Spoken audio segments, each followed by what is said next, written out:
नमस्कार दोस्तों। विकसित भारत गारंटी फॉर रोजगार आजीविका मिशन ग्रामीण ये नया बिल आया है और इसी बिल के मद्देनजर हम ये इम्पॉर्टेंट टॉपिक ले रहे हैं।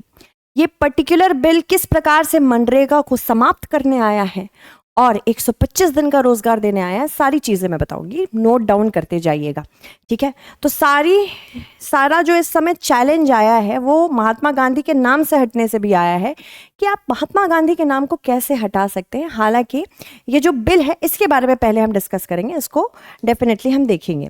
तो ठीक है, ये कैसे लिखा गया है? विकसित भारत गारंटी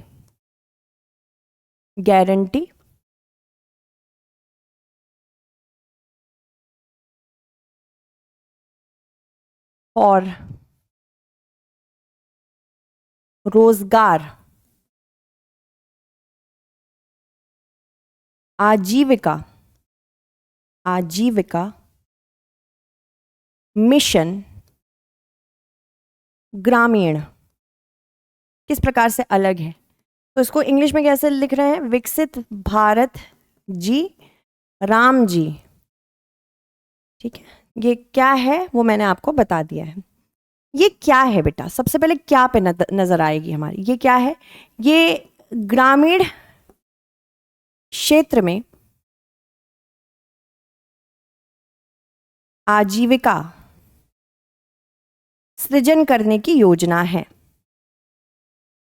ठीक है। पहली चीज तो ये। दूसरा, ये मनरेगा मिशन को समाप्त करेगी। जो मनरेगा योजना 2005 में आई थी, तो मनरेगा को समाप्त करेगी, ठीक है। ये योजना कहती है कि ये 125 दिन का रोजगार देगी एक साल में, वार्षिक रूप से अगर हम देखें तो। ये जो पेमेंट है रोजगार का, मनरेगा में ये पहले कब मिलता था बेटा? मनरेगा में ये 15 दिनों में मिलता था, पर इसके अंतर्गत ये 7 दिनों में मिलेगा। ये अच्छी चीज है, 7 दिन। इसके अलावा अगर डिले होता है, मान लीजिए 7 दिन में आपकी पेमेंट नहीं आई है, तो आपको एक तो कॉम्पेंसेशन मिलेगा जो कि मनरेगा में भी था, और अगर आपको रोजगार ही नहीं मिलता है तो बेरोजगार भत्ता भी मिलेगा। बेरोजगार भत्ता। सबसे महत्वपूर्ण बात यह है कि मनरेगा पहले संपूर्ण रूप से केंद्र के द्वारा वित्तीय मदद लेती थी, तो ये इसको वित्त पोषित संपूर्ण रूप से कौन करता था? केंद्र सरकार करती थी। पर अब जो है ना बच्चों, ये जो इस पर्टिकुलर स्कीम में वित्त पोषण होगा वो केंद्र और राज्य सरकार दोनों के द्वारा किया जाएगा। केंद्र एवं राज्य सरकार दोनों के साथ होगा, इसको याद रखिएगा। केंद्र सरकार और राज्य सरकार के बीच रेशियो क्या होगा वो हम आगे देखेंगे। सबसे बड़ा इशू यही बताया जा रहा है कि बर्डन अब स्टेट्स पे शिफ्ट किया जा रहा है। पहले मान लीजिए वो 10% का रोजगार में इस मनरेगा मिशन के अंतर्गत वित्त पोषण करते थे। आज अगर ये बिल लागू होने वाला हो जाएगा तो या विधेयक बन जाएगा तो ये 40% हो जाएगा। तो सबसे बड़ी दिक्कत यही है। पहले क्या होता था? पहले डिमांड ड्रिवन था मनरेगा, यानी कि पहले रोजगार मांग आधारित था। अब ऐसा नहीं है, अब आपूर्ति आधारित होगा। यानी कि अगर वाकई किसी स्टेट में ग्रामीण क्षेत्र में कोई काम वाकई जरूरी है, स्टेट उसके अकॉर्डिंग बजट बनाएगा, प्लान बनाएगा, और ये केंद्र से बोलेगा कि हमारा ये प्लान है, आप इसका रेशियो, जो भी आपका रेशियो है वो दे दीजिए। तो ये अब लेबर या डिमांड ड्रिवन नहीं रहेगा, मांग आधारित ना होकर या आपूर्ति आधारित होगा, ठीक है। तो ये भी एक बहुत ही महत्वपूर्ण चीज है।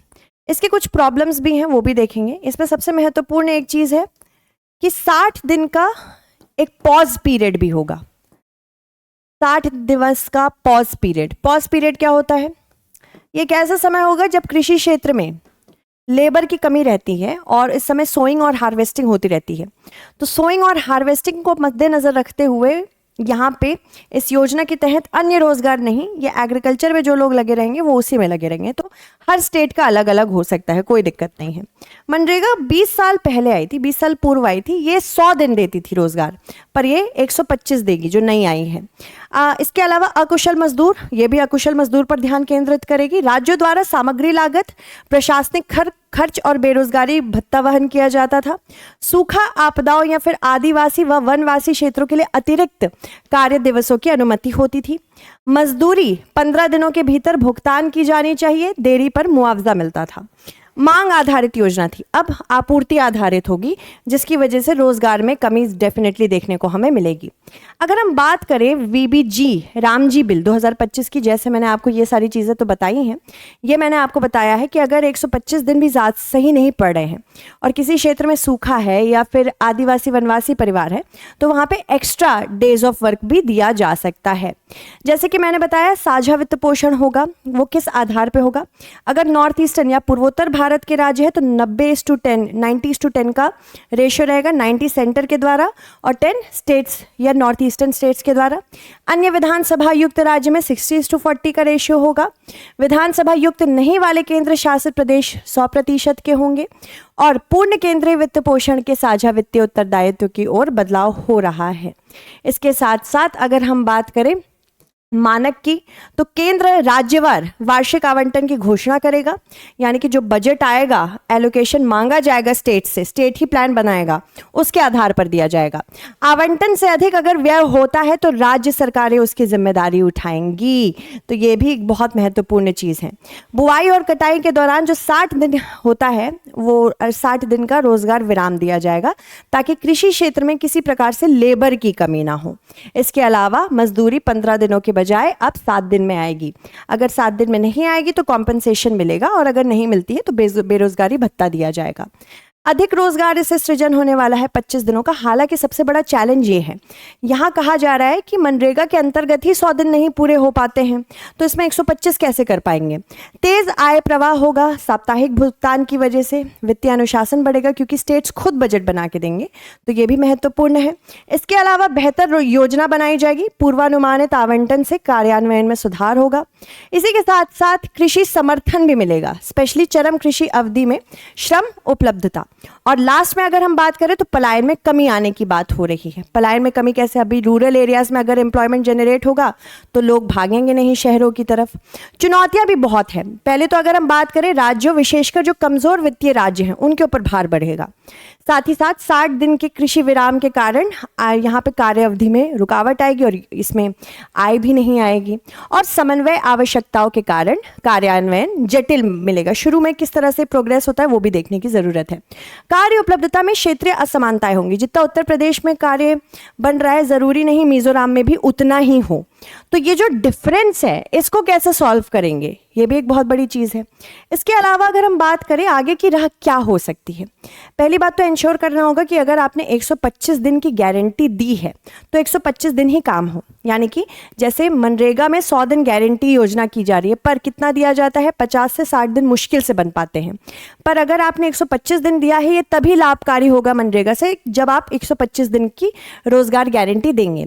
ग्रामीण श्रमिकों को नए अधिकारों के बारे में जागरूकता बतानी जरूरी, नहीं तो उन्हें नहीं पता रहेगा कि अब 125 दिन दिए जाएंगे, क्योंकि जब मनरेगा खत्म हो जाएगा तो यही बाकी रहेगा। और मनरेगा अगर खत्म हो गया, जिसके खिलाफ ऑपोजिशन बहुत आवाज उठा रही है कि पहले आपने किन्हीं भी हितधारकों से बात नहीं की, अचानक से ये बिल आया है। इसके अलावा कार्य और मजदूरी भुगतान ट्रैकिंग के लिए तकनीक का उपयोग करने की जरूरत है। अब तो एआई भी आ चुका है। स्थानीय कृषि कैलेंडर के अनुसार विराम को संरेखित किया जाएगा। नियमित ऑडिट और निगरानी सुरक्षित की जानी चाहिए। सोशल ऑडिट तो मनरेगा में भी ठीक से नहीं होती थी, इसमें की जानी चाहिए। इसके अलावा सुचारू संक्रमण के लिए राज्यों को वित्तीय और तकनीकी समर्थन प्रदान करना होगा। जैसे जीएसटी जब लागू हुआ था तो उसके ट्रांजिशन में हमने कुछ समय, मतलब स्टेट्स को, राज्य सरकारों को केंद्र सरकार ने कुछ समय मदद की थी ट्रांसमिशन में, उसी तरह इसमें भी एक बार ट्रांजिशन में करना चाहिए। इसके अलावा अगर हम बात करें प्रश्न की, तो एक प्रीलिम्स का प्रश्न आ सकता है। वीबीजी रामजी बिल 2025 के तहत मानक आवंटन प्रणाली के संबंध में निम्नलिखित कथनों पर विचार करें। आवंटन अंतिम है और वित्तीय वर्ष के दौरान संशोधित नहीं किया जा सकता। इसके अलावा आवंटन से अधिक व्यय राज्य सरकार की जिम्मेदारी बन जाता है, या प्रणाली मनरेगा